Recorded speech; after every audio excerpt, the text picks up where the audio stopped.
Vampire, Vricolax, Nosferatu, Revenant, Aswang, Strigoi, Ubur, Rakshasa, Vampire.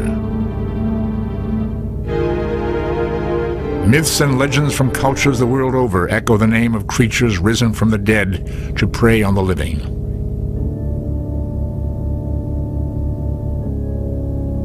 But rarely have they been more real or frightening than in Eastern Europe 300 years ago.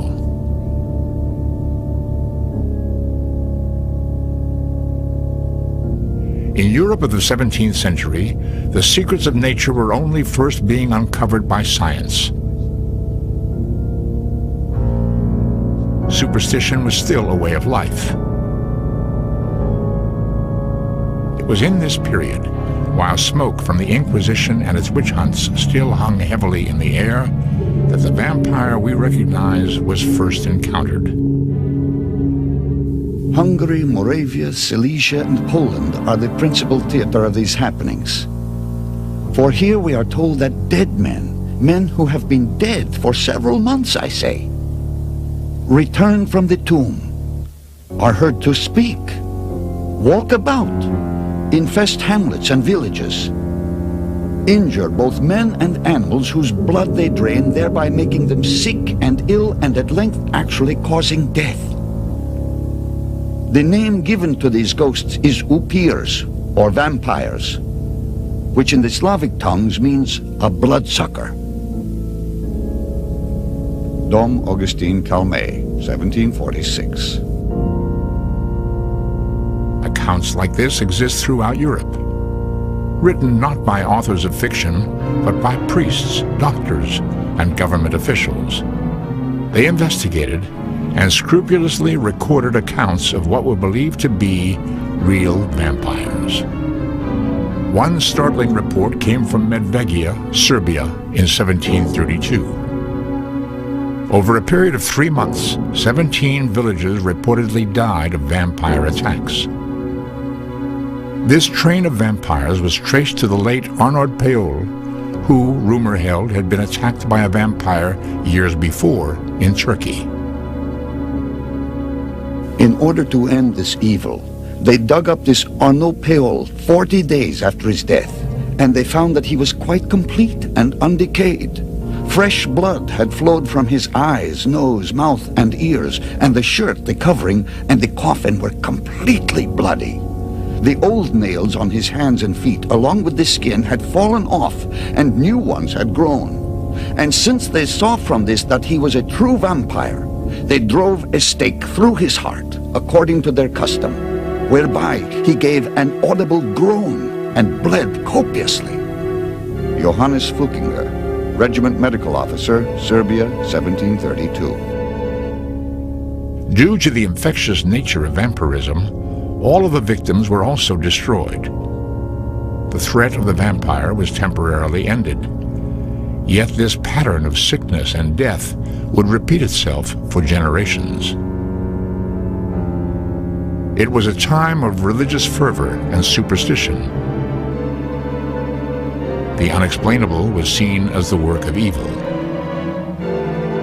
When a village was visited by bizarre sickness or death, it was often judged to be the work of a vampire.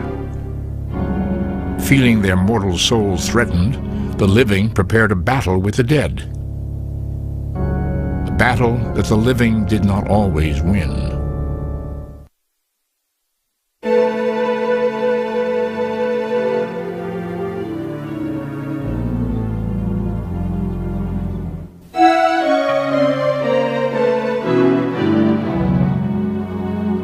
Death, the imminent confrontation of mortality, has through the ages been the source of our deepest fears and superstitions. The vampire we know today is an elegant creation of fiction that bears little resemblance to the truly frightening vampire found in history and folklore. The vampire of folklore was not an aristocratic stranger. It was a husband, a daughter, a neighbor, someone who had died and been buried, and then returned from the grave to bring death to those it had known in life. In fiction, the bite of the vampire causes the victim to transform after death. Folklore, too, held that the bite was enough to infect the victim. But the chest area over the heart was almost always the vampire's target. And in folklore, there are many other ways. Murderers, alcoholics, criminals, bodies buried improperly or not buried at all. Those who died unnaturally by violence, suicide, drowning, stroke, or disease were all at particular risk. There were thousands of vampires encountered in Europe. They were judged by the peculiar circumstances of their births, their lives, or their deaths. But the single factor that bound all vampires was the ability to kill by draining the lifeblood or the life essence of their victims. The vampire has been a topic of special interest to author and historian Raymond McNally. The blood connection is extremely important in any understanding of vampires. The Bible says the blood is the life. The blood is the life. When the blood went out of somebody, the life ebbed out as the blood went out of you. So primitive humans made a simple association. If life goes out when blood goes out, therefore blood must be the source of life itself. So what if you could make the blood flow back in? Aha! By drinking the blood of his victims, the vampire was able to obtain a kind of cursed immortality. They appear from midday to midnight and come to drink the blood of living people and animals in such great abundance that sometimes it comes out of their mouths, their noses, and especially their ears. Sometimes the body swims in the blood, which is spilled out into its coffin. This revenant, or vampire, comes out of the tomb and goes about at night violently attacking and seizing its friends and relatives and sucking their blood until they are weakened and exhausted, and finally causes their death. Mercure Galland, 1693. Such was the menace of the vampire that whenever possible, precautions were taken to prevent the dead from rising. Burial methods include the use of pins, needles, and nails to hold bodies still. Sometimes, bodies were buried with their heads cut off and placed behind them, so they couldn't see where they were going if they came back to life. Sometimes, limbs were bound together or even severed completely. One modern burial practice may be a remnant of the age of vampires, according to historian Michael Bell. There is a folk belief that one of the functions of headstones is to keep whatever is in the grave there, pinned down, so to speak. There's also a folk belief that gravestones that are tilted like this one are an indication that whatever is in there, whether it's a vampire or a revenant, has access outside the grave. In folk tradition, it's not necessary to say the vampire physically, in the corporeal body, comes out and sucks your blood by biting your neck with fangs. But the belief was that there was someone in the grave who was not dead yet. The only hope for people whose loved ones were sick and dying was to find the vampire and destroy it. Gripped in a mood of superstition and fear, terrified villagers would search the cemeteries for vampires. The practice of stalking the vampire became so common that a crude profession developed for a few brave and curious men, the vampire hunters.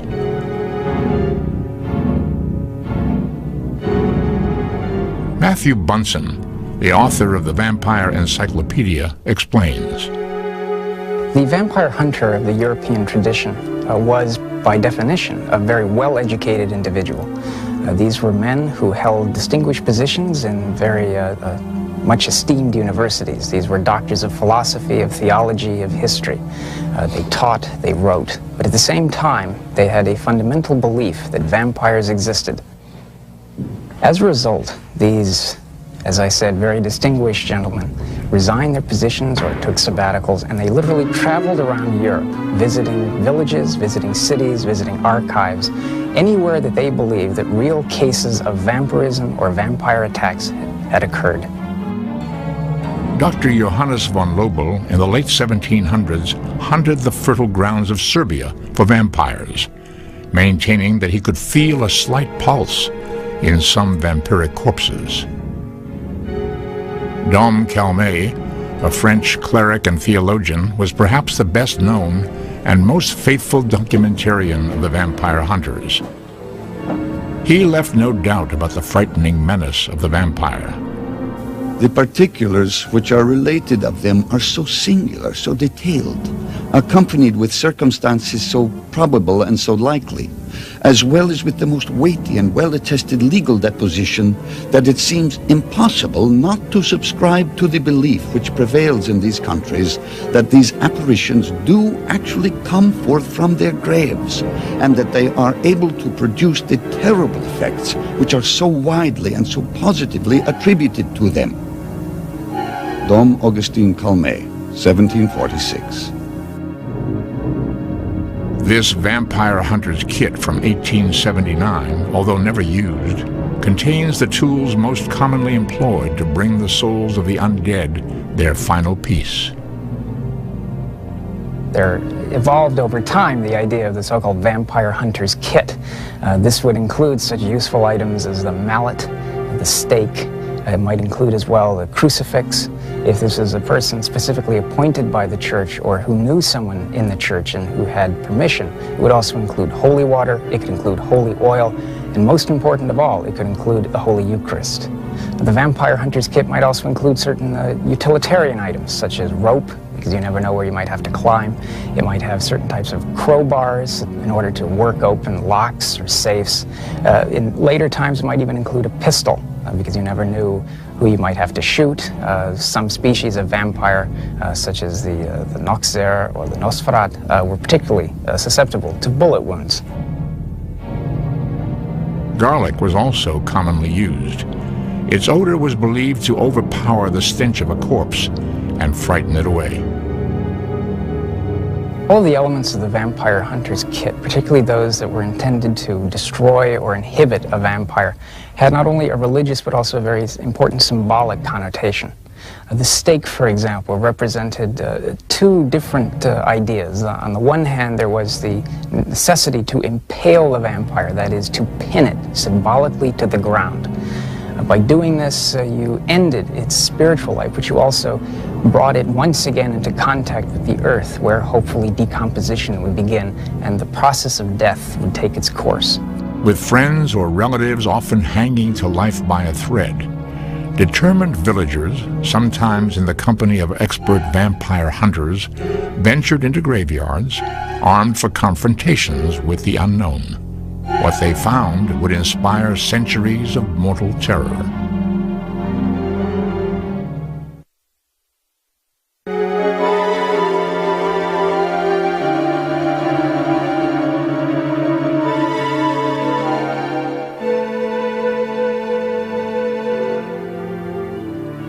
Graveyards have always been places of mystery. Invested with the terrifying prospect of death, they inspire a kind of gut reaction, a fear of the unknown. For centuries, they've been the haunting grounds of the supernatural. In the town of Breslau, in what is today Germany, the graveyard was the scene of an encounter with a vampire, once a local shoemaker, who had committed suicide. For 8 months, townspeople told stories of visitations in the night. The shoemaker's ghost, they said, would come to them in bed and smother them with a grip so hard that it left marks. In the opened grave, they found the body complete and undamaged by decay. but blown up like a drum. The limbs all still hung together. Not stiffened like those of other dead people, but one could move them easily. On his feet, the skin had peeled away and another had grown, much purer and stronger than the first. Its head was cut off, its hands and feet dismembered, after which the back was cut open and the heart taken out, which looked as good as that of a freshly slaughtered calf. Everything together was burned on a pyre. Early in the morning, when the stack of wood had burned up, the ashes, in a sack, were thrown into the flowing water. Prussia, 1591. In the early 1700s, vampire killings were commonplace throughout Europe. They were founded in cultural beliefs with ancient roots. Virtually all societies of the world have legends of the restless undead that haunt the living and draw their blood. The vampire of Europe was most likely brought from somewhere in India by nomadic gypsies. The most likely candidate for the birthplace of the vampire is in the Indus Valley, in that a very early civilization dated to the 3rd millennium BC. It was there that we have evidence of some of the earliest of the vampire cults, the worship or the veneration of so-called vampire gods, or supreme, if not highly powerful beings of nature who were placated and satisfied with sacrifices and offerings of blood. Along trade routes from the Far East had come legends of demons that drank the blood of the living. From the West came a powerful religion that held the blood of a savior as sacred. Nearly 300 years ago, they clashed in Eastern Europe. Armed with Christian conviction, people were able to reconcile their superstition with their faith. The cross would become the universal weapon against the vampire. Western soldiers occupying Eastern Europe began to file grisly reports on the practice of exhuming bodies and killing them. By 1732, at least 14 books about vampirism had been published in Germany alone. In 1734, according to the Oxford Dictionary, the word vampire officially entered the English language. It would have an impact on the culture for centuries to follow.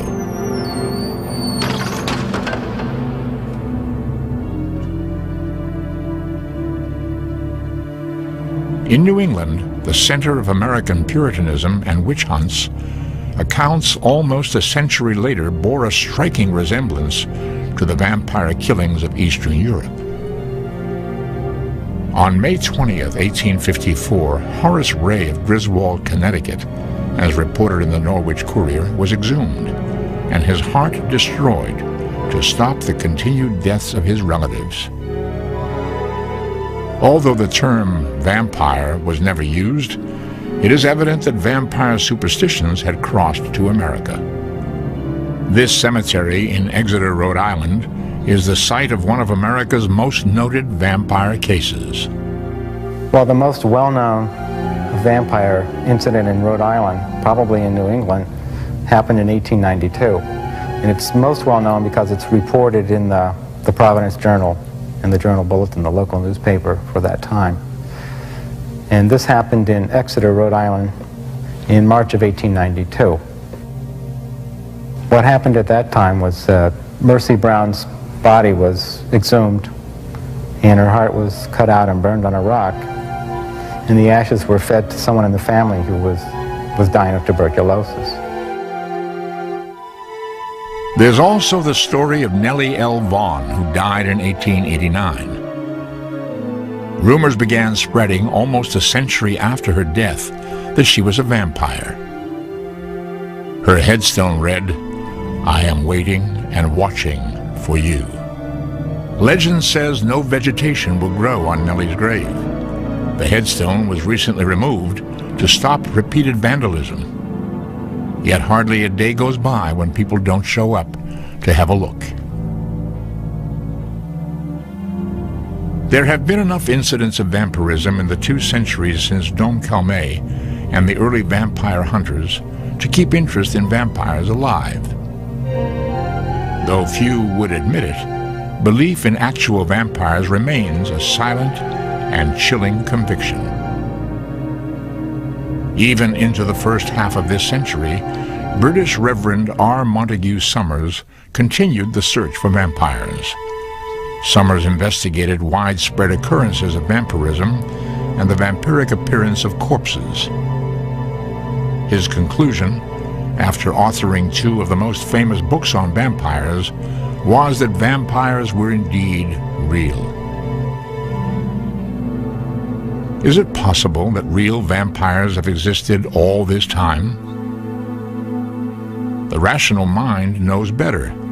Yet an experience of Raymond McNally's at a funeral in Transylvania only a few years ago reveals that the idea is not dead at all. And I saw that at the town of Rodna in Transylvania when I was there. I was visiting and along came a funeral procession. I asked what had happened and they told me, the villagers, that it was a girl who had committed suicide. Now, one of the candidates to become a vampire is someone who's committed suicide, led a violent death. There are other categories. I knew that there was potential trouble there. So I stayed around for the ceremony, and I noticed they buried her only 1 foot under the ground. Couldn't figure that out, very shallow grave. Well, I found out why, because after the official religious ceremony, the villagers came out to the graveyard, they dug up the coffin, and they did what you see in the movies, only they did it effectively. They drove the wooden stake through the body, into, through the wooden coffin bottom, and then into the ground. Is there a basis in reality for a belief in vampires?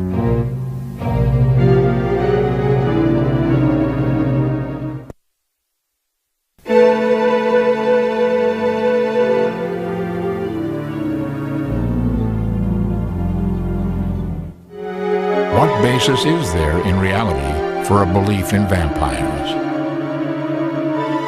The cursed immortality of the vampire is an idea that entices us.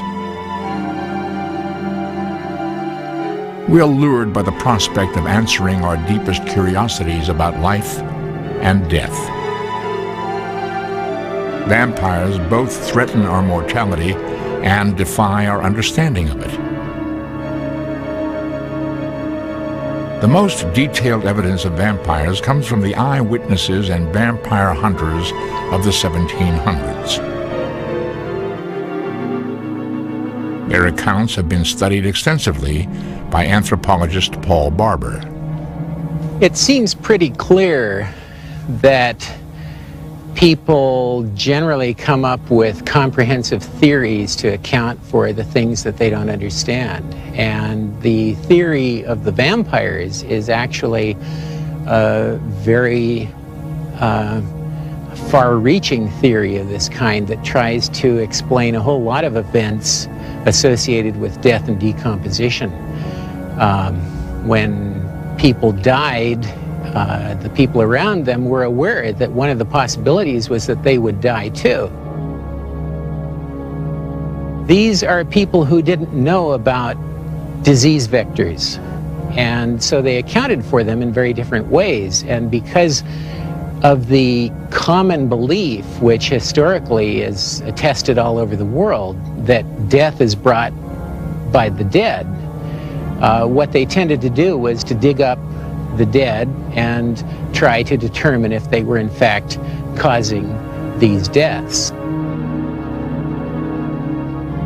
But the people of the 17th century had little idea of what to expect when they uncovered a body. They were experienced with decomposition primarily above ground. In a grave, decomposition occurs much more slowly. The unexpected appearance of bodies convinced them that they had found vampires. The body, except for the nose, which was somewhat fallen away, was completely fresh. The hair and beard, even the nails, of which the old ones had fallen away, had grown on him. The old skin, which was somewhat whitish, had peeled away, and a new one had emerged from it. The face, hands, and feet, and the whole body were so constituted that they could not have been more complete in his lifetime. Not without astonishment, I saw some fresh blood in his mouth, which, according to the common observation, he had sucked from the people killed by him. Imperial Provisor, Radisk District, Hungary, 1725. In the attempt to kill it, in what they viewed as killing it, they would discover that there were other events taking place that caused them to believe that the corpse was in fact alive in some sense. One of these was the fact that the corpse wasn't in rigor mortis, but we wouldn't expect the corpse to be in rigor mortis because that's a temporary condition. Another is that they discovered that if they cut off its head or drove a stake into it or cut it into pieces, that the corpse would bleed. Again, this is not an unusual event. It's true that blood coagulates at death, but it's also true that it very often becomes liquid again. And the most striking event that they describe is if they killed it in such a way as to put pressure on the corpse, for example, by driving a stake into the chest, the corpse would let out a groan.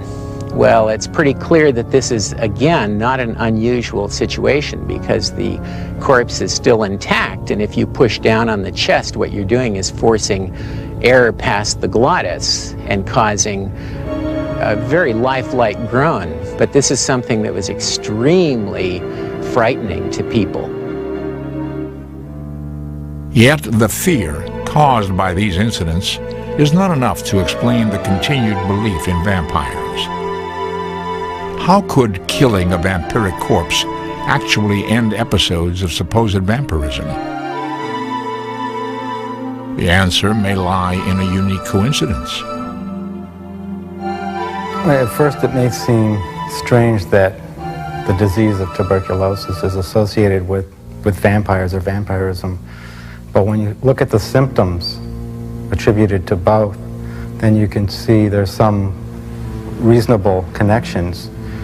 First of all, tuberculosis, or consumption as they called it 100 years ago, usually it settled in the lungs. That's what consumption was, tuberculosis of the lungs. And it rotted away the lungs, to put it bluntly, so that a person who was suffering from tuberculosis would get weaker and weaker, and it was worse at night. Someone lying flat on the back, for example, the lungs might fill with fluid, they would cough up blood, there might be blood on the corner of the mouth. When they woke up, they might complain that the chest felt like a weight was on the chest, and then day by day they would seem to lose vitality and strength and get paler and weaker. And those are basically the same symptoms attributed to vampires. People of the 1700s may not have had the scientific information they needed, but the empirical evidence they gathered over time served them well. Bodies buried in shallow graves during times of epidemic disease were likely to remain contagious. Disposing of these bodies using the same methods used for killing vampires, burning in particular, did indeed reduce the spread of disease. Plagues, like tuberculosis, devastated Europe. They may well have played a key part in creation of the vampire. But an even more frightening explanation was uncovered by Dr. Franz Hartmann, an Austrian physician who preserved some of the most interesting vampire tales of the 19th century. Dr. Hartmann documented hundreds of cases of premature burial, once a horribly common occurrence. In Cripplegate, England, there is still a monument to Constance Whitney, who was unfortunately buried while in a coma. Later, the caretaker opened the coffin to remove a valuable ring which had been left on her finger.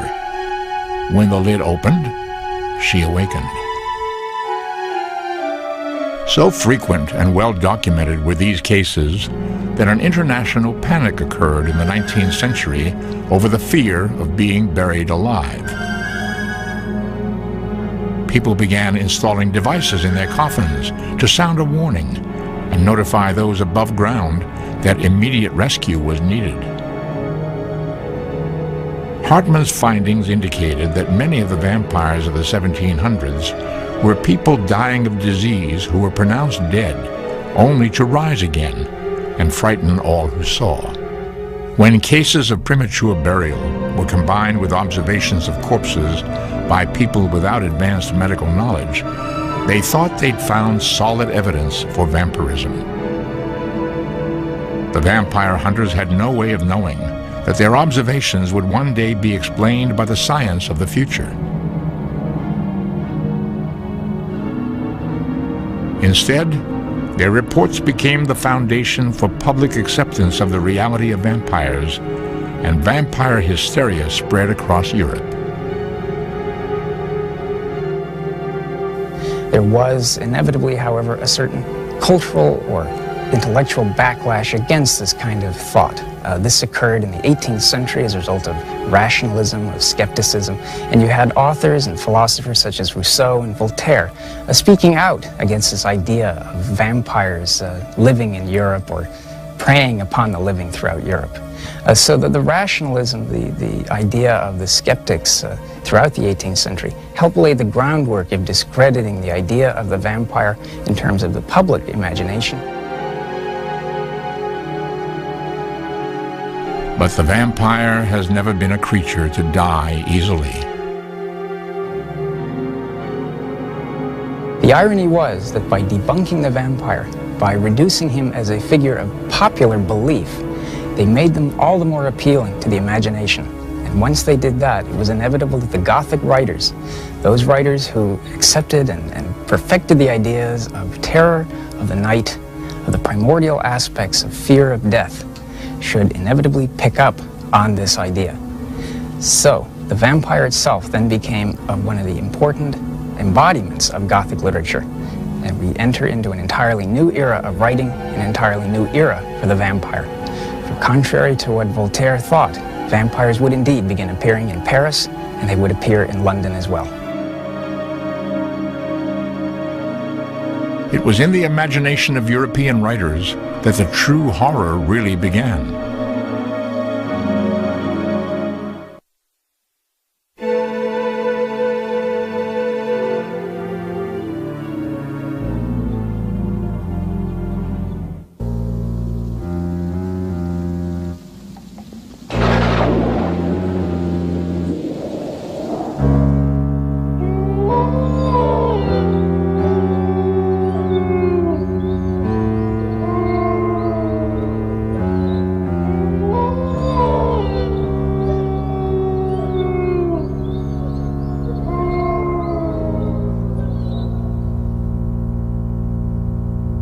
Over time, vampires have evolved into one of our most popular romantic fictions. They're compelling for their horror and their insight into the depths of the human soul. Today, vampire fiction is more popular than ever, due to the work of authors like Anne Rice. There's something emotional and mystical about that figure. And even if you were to go to an audience for a movie, and a vampire movie, and you would ask every person in line, what's it really about? I don't think they could really tell you. You either get it or you don't get it. But some of us, when we look at that figure on the screen or when we read about him in literature, we feel a kind of heightened awareness, a kind of dark emotional thrill. It strikes a chord very deep in us. Maybe we'll never fully understand, and maybe we shouldn't. Art is the place where we express those things that we don't fully understand. The consummate vampire story was Bram Stoker's Dracula. Stoker based his story on Vlad Tepes IV, a Transylvanian ruler who lived from 1431 to 1462. Vlad Tepes was a sworn knight of the Dracul. He was known for being exceptionally cruel in meting out justice. His preferred punishment was impalement. Vlad's name was Dracula, meaning dragon or devil. The irony of Bram Stoker's career, as far as the Dracula novel is, most people think it's made up.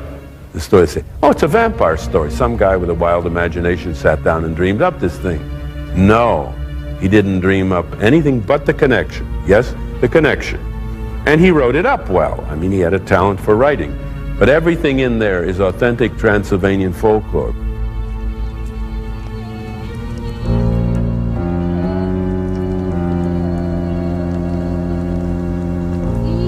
Stoker's Dracula is a figure of ultimate evil, but to the local people he was a hero.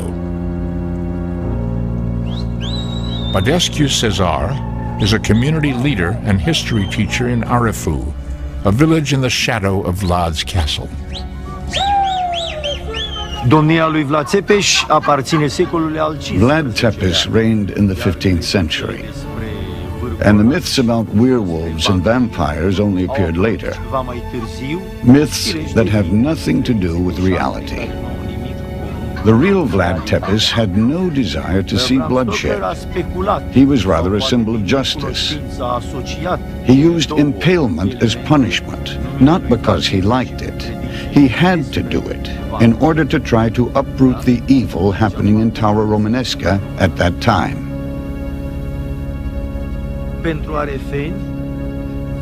For the people of Arefu, Vlad Tepes was the king and master of the country, a man who knew how to be just and would always generously reward those who deserved it. He remains one of the great rulers of ancient Romania.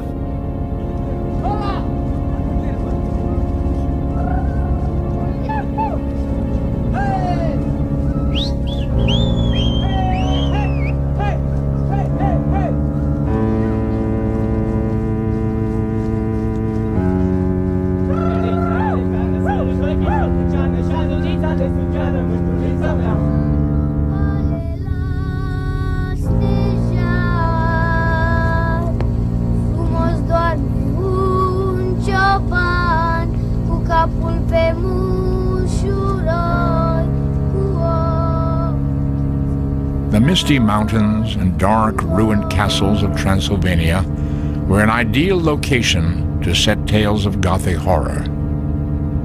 The rich cultural mix of East and West that helped create the vampire in the 17th century had become an exotic and mysterious backdrop.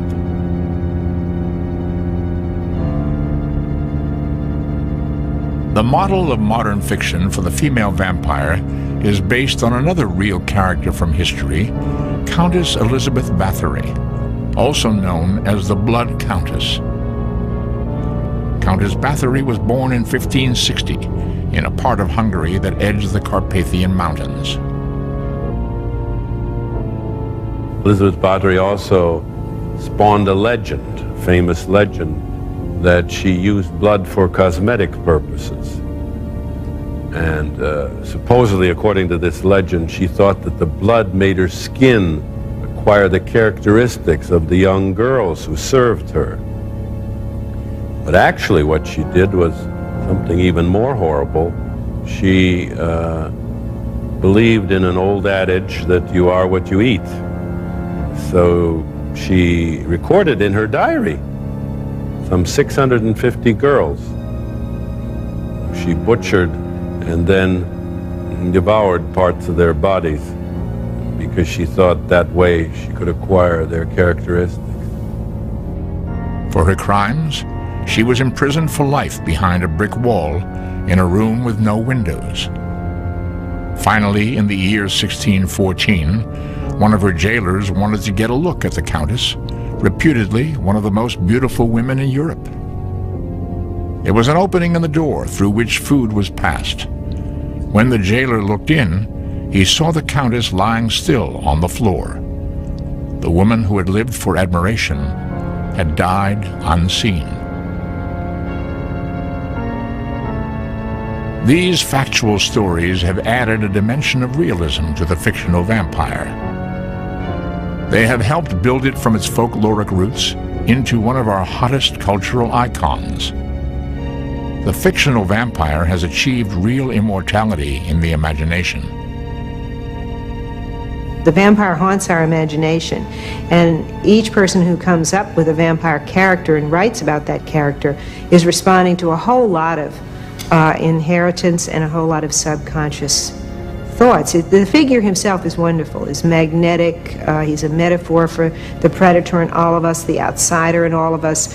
I mean, I think there's no end to what you could write using the vampire as a metaphor for everyone. I think the vampire will always be with us in one form or another. I think he sank a bit in this century when for a while he was the subject of pulp literature, but now once again you have all kinds of people writing the very best books they can write, and there are vampires in them. When vampires got into film, they took on yet another life. It's in the theater and eventually in the movies that the vampire has achieved immortality. It's a theme that just keeps coming back again and again. In the 1820s, it was the craze in France to have vampire plays. There was even a vampire opera. And of course, here the element is to connect it up with the romantic hero, which is completely at odds with the folklore.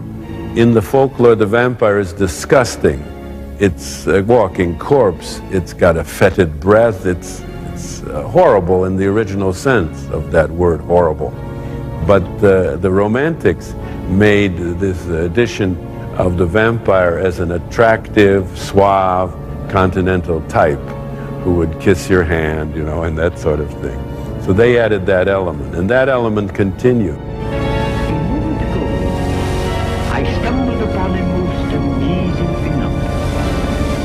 Something so incredible, I mistrust my own judgment.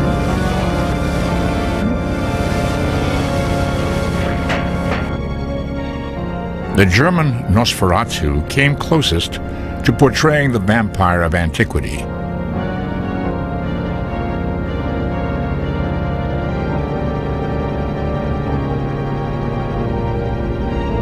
But with Hollywood's romantic imagery, the vampire was changed forever. The Prince of Darkness has been personified by, among others, Bela Lugosi, Christopher Lee, Frank Langella, and Gary Oldman.